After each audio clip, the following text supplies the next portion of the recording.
Olá pessoal, nosso Conselheiro Acácio dessa semana vai trazer aqui brevemente um tema que eu abordei no programa, no nosso programa de rádio, que é uma audioaula da República, que foi ao ar segunda-feira e já está disponível no YouTube. O título é Breve Histórico das Origens da Maçonaria no Brasil. Né? Então, aquilo que eu falei no programa, lá no programa está de uma forma mais detalhada, eu vou trazer aqui, porque o conselheiro é mais curto, né? Vou trazer aqui alguns detalhes. Bem, a maçonaria é um tema sobre o qual eu venho tratando muito dele, por várias razões. Vamos lembrar aqui, e é isso que eu quero que vocês entendam, falar em movimento revolucionário, ou em direita e esquerda, atuando dentro da política, com uma característica revolucionária, criando governos totalitários, esse espectro revolucionário, que objetiva a criação de uma nova ordem mundial, ele surgiu claramente a partir do século XVIII. Então, aquilo que nós configuramos hoje como movimento revolucionário, ele tem um histórico muito claro, que é o século XVIII. O século XVIII constitui um tipo de clivagem epistemológica na história do Ocidente. Digamos assim, há dois grandes momentos, né, da cultura ocidental e cristã, que é uma distinção que eu faço. Então, há um momento da cultura ocidental e cristã até o século XVIII, e do século XVIII em diante nós temos um outro momento. Neste outro momento, ele nasce carregado de uma ideia, ele está prenhe de uma ideia que foi lançada por movimentos revolucionários, sociedades discretas, secretas, iniciáticas, associações, etc., que visavam criar uma nova ordem mundial. Né? Então, aquilo que nós chamamos de governo mundial hoje, ele foi desenhado como projeto cosmopolita no século XVIII. Nós temos 300 anos, portanto. É preciso entender essas mutações, né, que vão depois ser incorporadas aos discursos políticos da direita e da esquerda, que surge com a Revolução Francesa também. Muito bem. No programa de segunda-feira, eu peguei um artigo chamado Breve Histórico da Maçonaria no Brasil, de Rubens Pantano Filho, vou pegar ele aqui novamente, lançado na revista Intelectus. O Filho, o Pantano Filho, trabalha na Faculdade de Teologia, de Tecnologia César Lattes. Esse artigo é um artigo que fala aquilo que é comum dentro da literatura maçônica que a gente lê, né? Primeira coisa, a maior parte dos autores que escrevem sobre maçonaria são maçons, não é? Os autores que não são maçons e que escrevem sobre a maçonaria, via de regra, eles vão seguir a propositura maçônica, o organograma, né? E são raríssimos aqueles que vão abordar dois aspectos sobre os quais eu tenho me detido. Evidentemente, nunca escrevi algo sobre a maçonaria especificamente. Talvez em algum momento futuro eu faça isto, né? Mas é algo que precisa de ficar registrado. Eu tenho feito esses registros através de livros, palestras, posts, coisas rápidas, né? Artigos.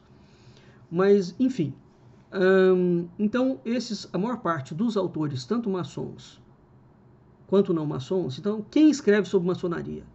Em sua grande medida, autores maçons.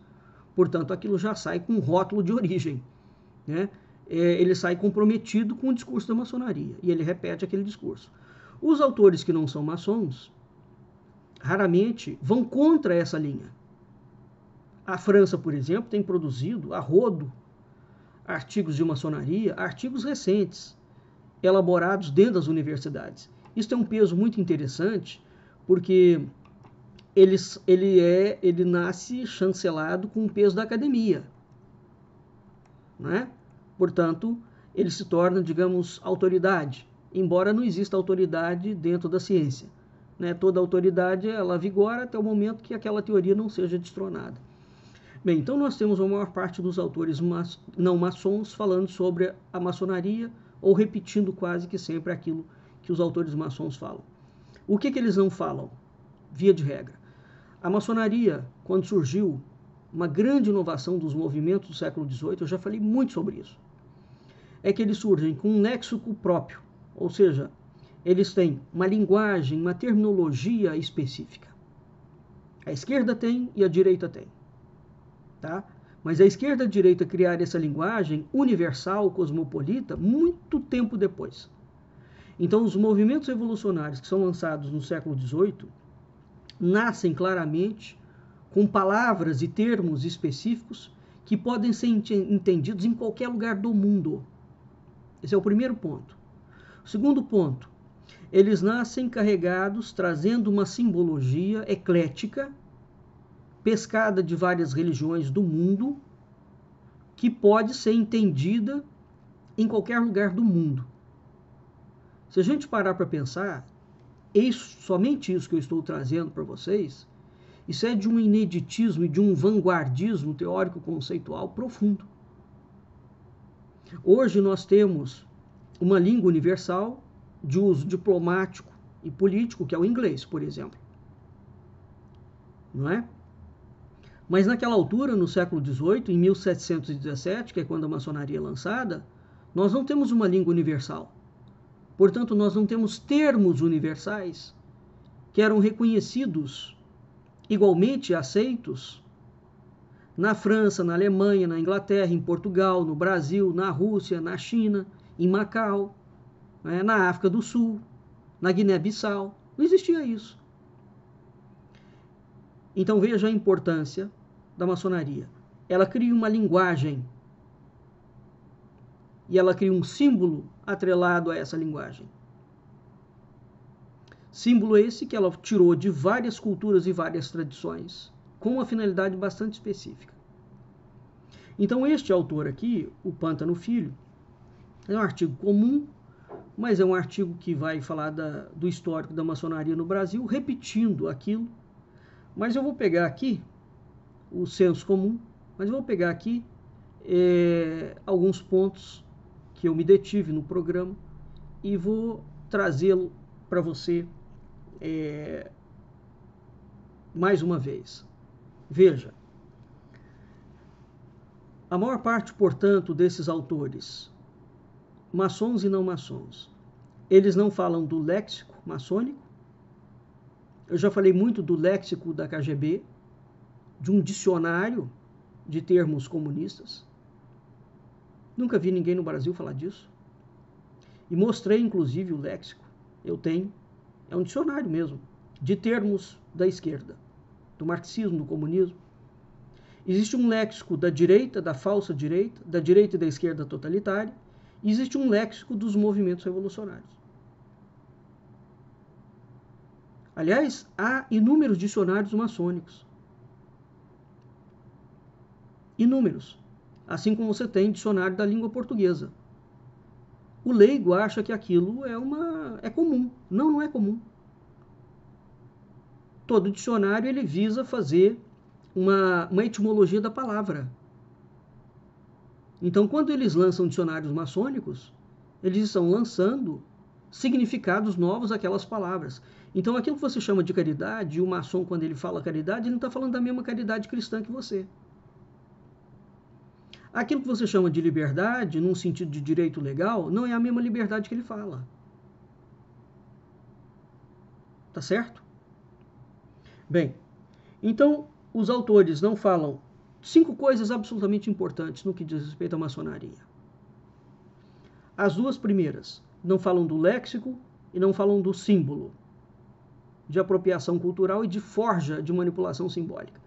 E não falam dos 3 projetos, dos 3 objetivos, dos 3 objetivos claramente distintos da maçonaria e dos movimentos revolucionários do século XVIII, quando eles são lançados. Que os objetivos são esses. Mais uma vez eu vou repetir. Eles visam criar um governo mundial no século XVIII. Um governo mundial. Eles visam destruir a relação entre o trono e o altar, entre a igreja e as monarquias cristãs. E eles visam criar um novo mundo. Para criar este novo mundo, eles, ipsis literis, precisam destruir o mundo antigo, as instituições, as pessoas, as leis, os costumes, etc.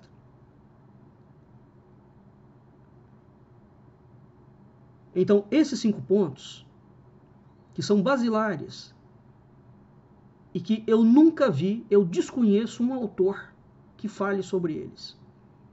Aliás, eu desconheço um autor que os tenha abordado, como eu tenho abordado. Né? De uma forma bastante sintetizada. Mas esses 5 pontos são pontos nevrálgicos quando a gente vai estudar qualquer coisa relacionada ao movimento revolucionário. Eles têm uma característica que os une. Embora eles possam ser movimentos distintos, com nomes distintos, com personalidades distintas. Então, quando você passa por esse plano das aparências, das distinções, você mergulha numa realidade profunda. E é dentro desta realidade profunda que surge os 5 aspectos. Vejamos aqui uma parte para vocês entenderem do léxico, do problema da linguagem. Ele começa o artigo com o título: Lapidar a pedra para construir o templo. O termo maçonaria provém do francês maçonaria e do inglês maçon, que significa construção. Etimologicamente, o termo maçom teve origem no francês maçon, que vem do frâncico máquio e que literalmente significa pedreiro. Isso em qualquer livro de maçonaria você encontra. Maçom é um pedreiro. Bem, vamos aqui entender o seguinte.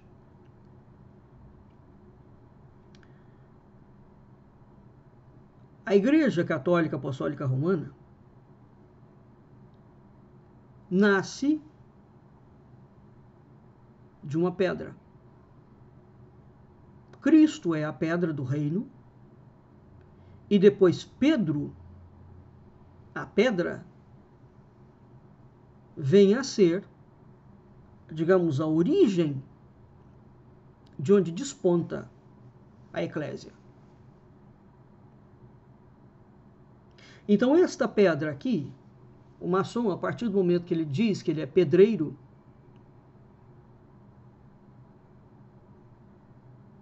esta pedra significa a igreja. Portanto, a maçonaria, com essa propositura de ser uma associação que surge a partir da pedra, da rocha, não é? Ela fala, assume-se como a verdadeira igreja. Um dos objetivos da maçonaria mundial é destruir a Igreja Católica. Ela não tem o objetivo de destruir o judaísmo, claro. Ela não tem o objetivo de destruir claramente o islamismo. Ela não tem um objetivo claro de destruir o budismo. Ela não tem um objetivo claro de destruir o hinduísmo. Mas ela tem um objetivo claro de destruir a Igreja Católica Apostólica Romana. Você fala, mas a romana, por que ela não quer destruir a Igreja Bizantina ou Latina? Então ela tem um foco específico. Eu também já falei muito sobre isso. Naquela altura, toda a construção da história do Ocidente foi feita em cima de uma relação que existia entre os poderes locais, no início o Império Romano, depois a nobreza europeia depois as monarquias. Então havia um pacto desde todo sempre, desde o início do cristianismo, entre os poderes locais e a igreja. Uma vez que a maçonaria objetiva destruir essa relação, o que ela objetiva? Ela objetiva, evidentemente, alterar a conformação do mundo.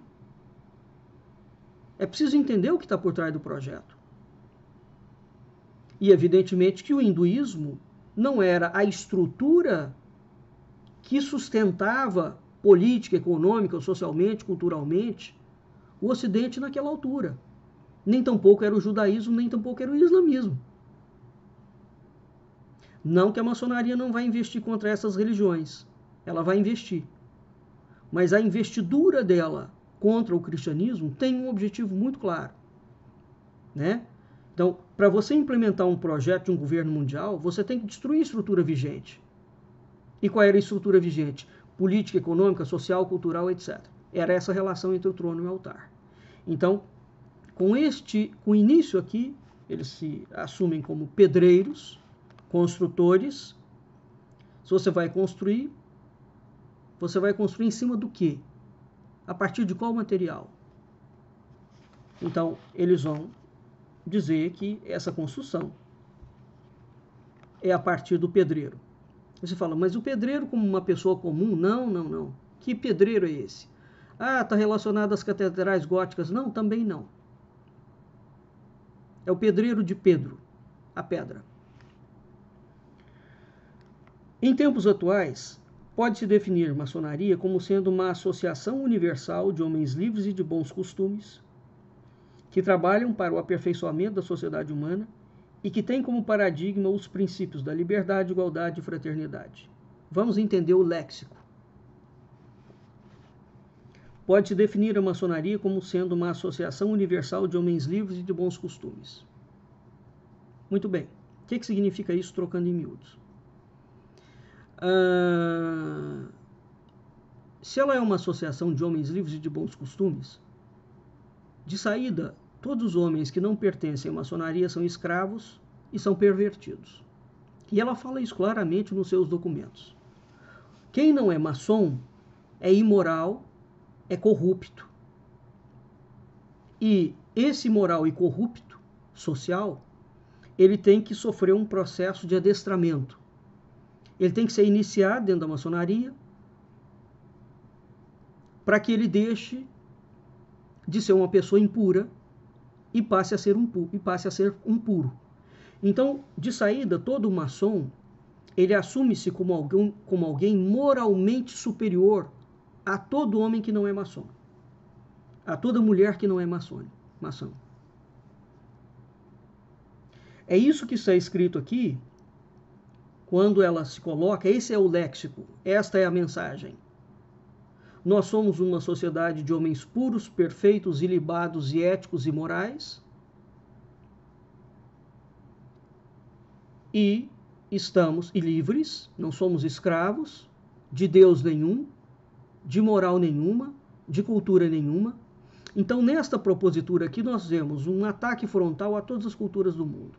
E, sobretudo, dentro de todas as culturas, quais são os mecanismos de regulação, ou de introdução, ou de formação do espírito humano?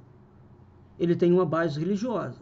São as religiões que dão, e as famílias seguem aquele preceito. Então, quem cria moral e costumes dentro da sociedade são as famílias a partir de um conteúdo religioso ou de um conteúdo sagrado. Quando a maçonaria coloca, portanto, que ela é a sociedade dos homens puros e perfeitos, ela está dizendo que o Deus cristão, porque de onde vem a base da moral cristã? Vem da teologia, vem de Deus, dos mandamentos de Deus. A maçonaria está claramente dizendo que os mandamentos de Deus são um embuste.